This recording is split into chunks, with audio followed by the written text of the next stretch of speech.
राधे राधे दोस्तों। एक दिन गर्ग जी जो हैं वो शौनक जी के यहाँ आए और शौनक जी ने उनसे पूछा कि भगवान के कितने प्रकार के अवतार होते हैं। तो गर्ग जी ने कहा कि इस प्रसंग में मैं आपको एक वार्ता सुनाता हूँ, नारद जी और राजा बहुलाश्व के बीच की वार्ता। उसमें नारद जी जो है वो राजा बहुलाश्व के यहाँ पधारे। नारद जी ने भगवान के 6 प्रकार के अवतार बताए, जिसमें से अंशांश, अंश, आवेश, कला, पूर्ण और परिपूर्णतम। परिपूर्णतम जो है वो साक्षात भगवान श्री कृष्ण है। फिर मरीचि अंशांश अवतार है, ब्रह्मा अंशावतार है, कपिल एवं पूर्ण प्रवृत्ति कला अवतार है, परशुराम आवेश अवतार है, नरसिंह राम श्वेताधिपति हरि वैकुंठ यज्ञ और नर नारायण ये पूर्णावतार हैं। इस प्रकार इन दोनों के बीच की वार्ता हुई, जिसमें राजा बहुलाश्व ने श्री कृष्ण के चरणों में अपने चित्त को पूर्ण रूप से लगाने की बात की। नारद जी ने भी कहा कि भगवान श्री कृष्ण चंद्र अभिष्ट जन हो तुम और उन श्री हरि के परम प्रिय भक्त हो, तुम्हें वो दर्शन अवश्य देंगे। दूसरा अध्याय प्रारंभ होता है, दूसरा चैप्टर हमारा प्रारंभ होता है जब ब्रह्मादि देवों द्वारा गोलोक धाम का दर्शन। नारद जी ये कहते हैं, नारद जी और बहुलाश्व जी की वार्ता शुरू फिर से होने लगी। जो जीव पाकर भी कीर्तनीय भगवान श्री कृष्ण का कीर्तन नहीं करता, वह दुर्बुद्धि मनुष्य मोक्ष की सीढ़ी पाकर भी उस पर चढ़ने की चेष्टा नहीं करता। राजन, अब इस वाराह कल्प में धराधाम पर जो भगवान श्री कृष्णचंद्र पदार्पण हुआ है और यहाँ जो उनकी जो लीलाएं हुई है वह सब मैं तुमसे कहता हूँ, सुनो। एक बार की बात है, दानव दैत्य आसुर स्वभाव के मनुष्यों ने पृथ्वी को अत्यंत पीड़ित किया। पृथ्वी गौ का रूप धारण करके अनाथ की भांति रोती बिलखती हुई ब्रह्मा जी के शरण में आई। उस समय उसका शरीर काँप रहा था। उसकी कष्ट कथा सुनकर ब्रह्मा जी ने उसे धीरज बंधाया और उसे भगवान विष्णु के यहाँ ले गए शिव जी के साथ।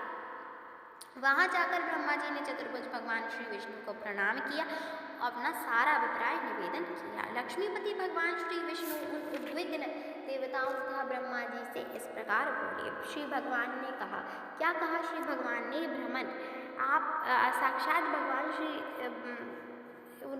भगवान ने कहा, श्री भगवान ने यानी विष्णु भगवान ने कहा, साक्षात भगवान श्री कृष्ण ही अनंत ब्रह्मांडों के स्वामी परमेश्वर अखंड स्वरूप तथा देवातीत है। उनकी लीलाएं अनंत एवं अनिवर्चनीय है। उनकी कृपा बिना यह कार्य कदापि सिद्ध नहीं होगा। अतः तुम उन्हीं के अविनाशी परम उज्ज्वल धाम में शीघ्र हो जाओ।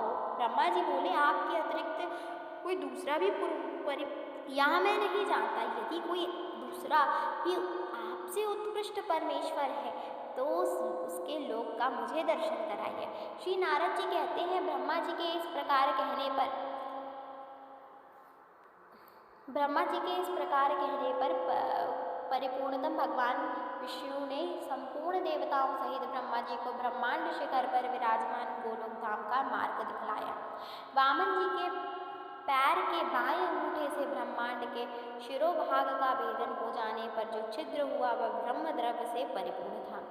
सब देवता उसी मार्ग से वहाँ के लिए नियत जलयान द्वारा बाहर निकले। वहाँ ब्रह्मांड के ऊपर पहुंचकर उन सब ने नीचे की ओर उस ब्रह्मांड को कलिंग बिंब तुम्बे की भांति देखा। इसके अतिरिक्त अन्य भी बहुत से ब्रह्मांड उसी जल में इंद्रायण फल के सदृश इधर उधर लुढ़क रहे थे। यह देखकर सब देवताओं को विस्मय हुआ, वे चकित हो गए।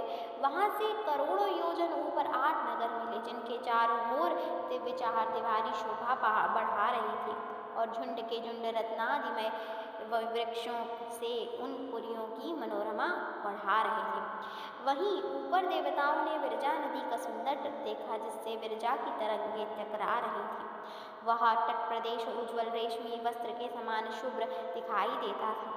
दिव्य मणिमय सोपानों से वह अत्यंत उद्भासित हो रहा था।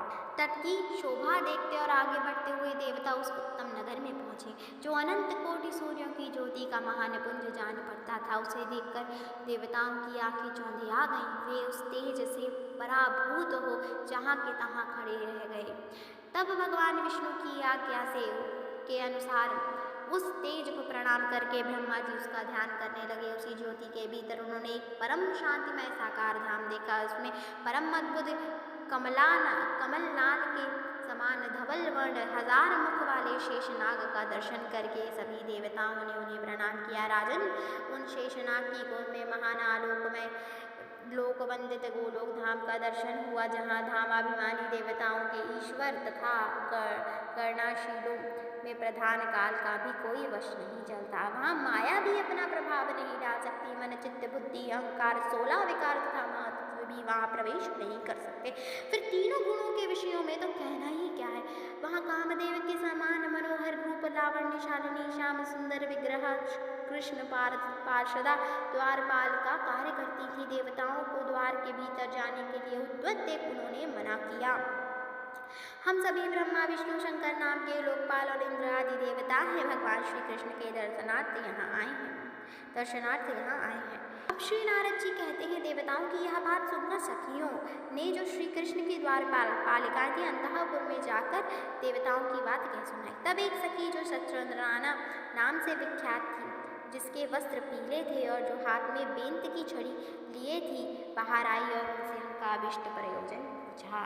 चंद्रनाना बोली, यहाँ पधारे हुए आप सब देवता किस ब्रह्मांड के निवासी है, यह शीघ्र बतलाइए। तब मैं भगवान श्री कृष्ण को सूचित करने के लिए उनके पास जाऊंगी। देवताओं ने कहा, अहो, यह तो बड़े आश्चर्य की बात है। क्या अन्य ब्रह्मांड भी है? हमने तो उन्हें कभी नहीं देखा। शुभ है, हम तो यही जानते हैं कि एक ही ब्रह्मांड है, इसके अतिरिक्त दूसरा है ही नहीं। चंद्रनाना बोली, ब्रह्मदेव, यहाँ तो विरजा नदी में करोड़ों ब्रह्मांड इधर उधर लुढ़क रहे हैं, उनमें भी आप जैसे पृथक पृथक देवता वास करते हैं। अरे, क्या आप लोग अपना नाम गाँव तक नहीं जानते? जान पड़ता है कभी यहाँ आए ही नहीं है। अपनी थोड़ी सी जानकारी में ही हर्ष से फूल रहे हैं। जान पड़ता है कभी घर से बाहर निकले ही नहीं। जैसे गूरल के फलों में रहने वाले कीड़े जिस फल में रहते हैं उसके सिवा दूसरे को नहीं जानते, उसी प्रकार आप जैसे साधारण जन जिसमें उत्पन्न होते हैं एकमात्र उसी को ब्रह्मांड समझते हैं। नारद जी आगे कहते हैं, राजन, इस प्रकार उपहास के पात्र बने हुए सब देवता चुपचाप खड़े रहे, कुछ बोल ना सके। उन्हें चकित से देखकर भगवान विष्णु ने कहा। भगवान बोले, जिस ब्रह्मांड में भगवान प्रश्न गर्भ का सनातन अवतार हुआ है तथा विक्रम के नख से जिस ब्रह्मांड में विवर बन गया है, वहीं हम निवास करते हैं। नारद जी कहते हैं, भगवान विष्णु की यह बात सुनकर चंद्रनाना ने उनकी पूरी तारीफ की, फिर शीघ्र ही चली गई और सबको अंतःपुर में पधारने की आज्ञा देकर वापस चली गई। तदंतर संपूर्ण देवताओं ने परम सुंदर धाम गोलोक का दर्शन किया। वहाँ गोवर्धन नामक गिरिराज शोभा पा रहे थे। गिरिराज का प्रदेश उस समय वसंत का उत्सव मनाने वाली गोपियों और गौओं के समूह से घिरा था। कल्प वृक्षों तथा कल्पलताओं के समुदाय से सुशोभित और रास मंडलों से मंडित कर रहा था। वहाँ श्याम वर्ण वाली उत्तम यमुना नदी स्वच्छंद गति से बह रही थी। तट पर बने हुए करोड़ों प्रसाद उसकी शोभा बढ़ाते हैं तथा उस नदी में उतरने के लिए वैदुर्यमणि की सुंदर साड़ियाँ बनी हैं। वहाँ दिव्य वृक्षों और लताओं से भरा हुआ वृंदावन अत्यंत शोभा पा रहा है। भांति भांति के विचित्र पक्षियों, भ्रमरों तथा बंसी बट के कारण वहाँ की सुषमा और बढ़ रही है। वहाँ सहस्रदल कमलों के सुगंधित पराग को चारों ओर पुनः पुनः बिखेरती हुई शीतल वायु मंद गति से बह रही है। वृंदावन के मध्य भाग में 32 वनों से युक्त एक निज निकुंज है। 4 दीवारियां और खाइयां उसे सुशोभित कर रही हैं। उसके आंगन का भाग लाल वर्ण वाले अक्षय वटों से अलंकृत है। पद्मराग आदि 7 प्रकार की मणियों से बनी दीवारें तथा आंगन के फर्श बड़ी शोभा पाते हैं। करोड़ों चंद्रमाओं के मंडल की छवि धारण करने वाले चौंदवे उसे अलंकृत कर रहे हैं तथा उनमें चमकीले गोले लटक रहे हैं। फहराती हुई दिव्य पातकाएं एवं खुले हुए फूल मंदिरों एवं मार्गों की शोभा बढ़ाती हैं। वहाँ बाल सूर्य के सदृश कांतिमान अरुण पीत कुंडल धारण करने वाली ललनाएं शत शत चंद्रमाओं के समान गौरवर्ण से उद्भासित होती हैं। स्वच्छंद गति से चलने वाली वे सुंदरियाँ मणिरत्न में भत्तियों में अपना मनोहर मुख देखती हुई वहाँ के रत्न जटित आंगनों में भागती फिरती हैं।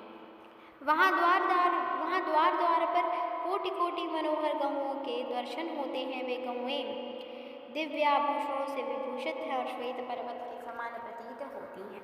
सबकी सब दूध देने वाली तथा नई अवस्था की हैं, सुशीला, सुरुचा तथा सद्गुणवती हैं, सभी सवत्सा और पीली पूछ की हैं।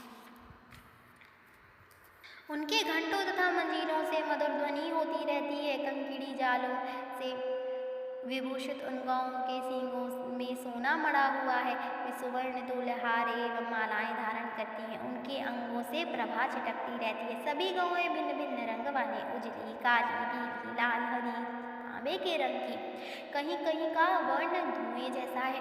बहुत सी कोयल के समान रंग वाली हैं। दूध देने में समुद्र की तुलना करने वाली उन गायों के शरीर पर तरुणियों के करचिन्ह शोभित हैं, अर्थात युवतियों के हाथों के रंगीन छापे दिए गए हैं। हिरण के समान छलांग भरने वाले बछड़ों से उनकी अधिक शोभा बढ़ गई है। गायों के झुंड में विशाल शरीर वाले सांड भी इधर उधर घूम रहे हैं। उनकी लंबी गर्दन और बड़े बड़े सींग हैं।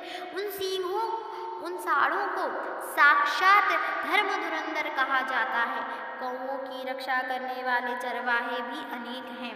उनमें से कुछ तो हाथ में बेंत लिए हैं और कुछ बांसुरी पकड़े हुए हैं। उन सबके शरीर का रंग श्यामल है। वे भगवान श्री कृष्णचंद्र की लीलाएं ऐसे मधुर स्वरों में गाते हैं कि उसे सुनकर कामदेव भी मोहित हो जाता है। इस दिव्य निज निकुंज को संपूर्ण देवताओं ने प्रणाम किया और भीतर चले गए। वहां उन्हें 1000 दल वाला एक बहुत बड़ा कमल दिखलाई पड़ा। वह ऐसा सुशोभित था मानो प्रकाश का पुंज हो। उसके ऊपर 16 दल का कमल, उसके ऊपर 8 दल का कमल और 8 दल के कमल के ऊपर एक ऊंचा सिंहासन है। 3 सीढ़ियों से संपन्न वह परम दिव्य सिंहासन कौस्तुभ मणियों से जटित होकर अनुपम शोभा पाता है। उसी पर भगवान श्री कृष्णचंद्र श्री राधिका जी के साथ विराजमान है। ऐसी झांकी उन समस्त देवताओं को मिली। वे युगल रूप भगवान मोहिनी आदि 8 दिव्य सखियों से समन्वित तथा श्री दामा प्रभृति 8 गोपालों के द्वारा सेवित हैं। उनके ऊपर हंस के समान सफेद रंग वाले पंखे चले जा रहे हैं और हीरों से बने मूठ वाले चवर डुलाए जा रहे हैं। भगवान की सेवा में करोड़ों ऐसे चित्र प्रस्तुत हैं जो कोटि चंद्रमाओं की प्रभा से तुलित हो सकते हैं। भगवान श्री कृष्ण के वाम भाग में विराजित श्री राधिका जी से उनकी बाईं भुजा सुशोभित है। भगवान ने स्वेच्छापूर्वक अपने दाहिने पैर को टेढ़ा कर रखा है। वे हाथ में बांसुरी धारण किए हुए हैं। उन्होंने मनोहर मुस्कान से भरे मुखमंडल और भुक्ति विलास से अनेक कामदेवों को मोहित कर रखा है। उन श्री हरि की मेघ के समान श्यामल कांति है। कमल दल की भांति बड़ी विशाल उनकी आंखें हैं। घुटनों तक लंबी बड़ी